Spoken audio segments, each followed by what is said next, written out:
Title: Shadows of the Forgotten. The wind howled through the desolate streets of Blackwood, a town shrouded in a perpetual gloom that seemed to seep into the very souls of its inhabitants.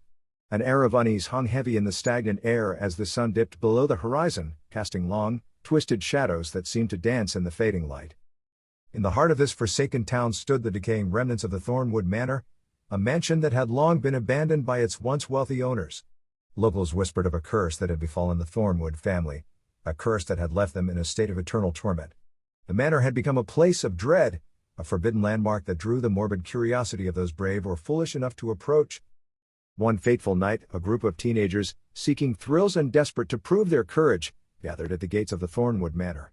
Among them was Sarah, a young woman with a fascination for the macabre. With her were her friends Mark, the skeptic, Emily, the thrill-seeker, and Alex, the jock with a heart of gold. They hesitated for a moment, their breaths visible in the chill of the night. Sarah's heart pounded in her chest as she pushed open the creaking gates, her flashlight piercing through the suffocating darkness that enveloped the manor. The four friends stepped cautiously into the crumbling entryway, their footsteps echoing ominously.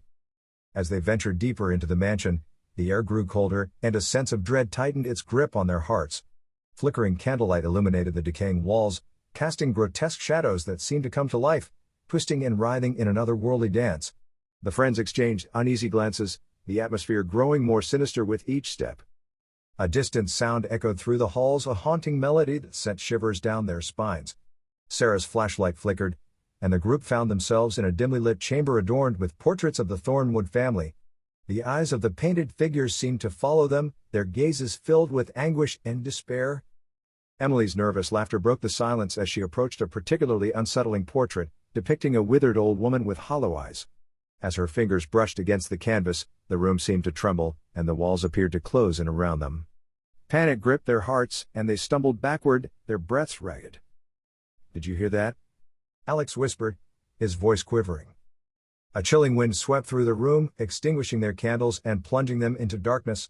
The air grew heavy with a malevolent presence, and an otherworldly moan echoed through the chamber. Sarah's flashlight sputtered to life again, revealing a ghastly figure standing before them, the wretched form of the old woman from the portrait. The friends screamed in terror as the specter drew closer, its skeletal fingers outstretched. Mark's voice trembled as he shouted, "We have to get out of here." They turned to flee, but the manor seemed to shift and warp, its corridors stretching endlessly before them. Desperation consumed them as they stumbled through the labyrinthine maze, the walls closing in on their sanity. In a final, frantic attempt to escape, they burst into a grand hall bathed in moonlight, its windows shattered and ivy creeping through the cracks. Before them stood a spectral figure, the patriarch of the Thornwood family, his hollow eyes locking onto theirs. With a voice that seemed to emanate from the depths of despair, the phantom spoke, "You have trespassed into the realm of the forsaken. Only one may leave." Sarah's heart raced as she realized the truth. They had walked into a nightmarish realm trapped between life and death, a place forgotten by time itself. One of them would have to stay behind to appease the restless spirits that haunted the manor. Tears streamed down their faces as the friends exchanged glances, a silent understanding passing between them. Mark stepped forward, his voice filled with a determined resignation. "I'll stay. You all go." The others protested, but Mark insisted, his sacrifice sealing their fate. As his form faded into the shadows, a haunting melody filled the air once more, carrying his spirit into the depths of the mansion. The remaining three friends fled the manor, their hearts heavy with grief and terror. The curse of the Thornwood family had claimed another victim, and the shadows of the forgotten would continue to dance within the forsaken halls for eternity, a chilling reminder of the horrors that lurked beyond the veil of the living world.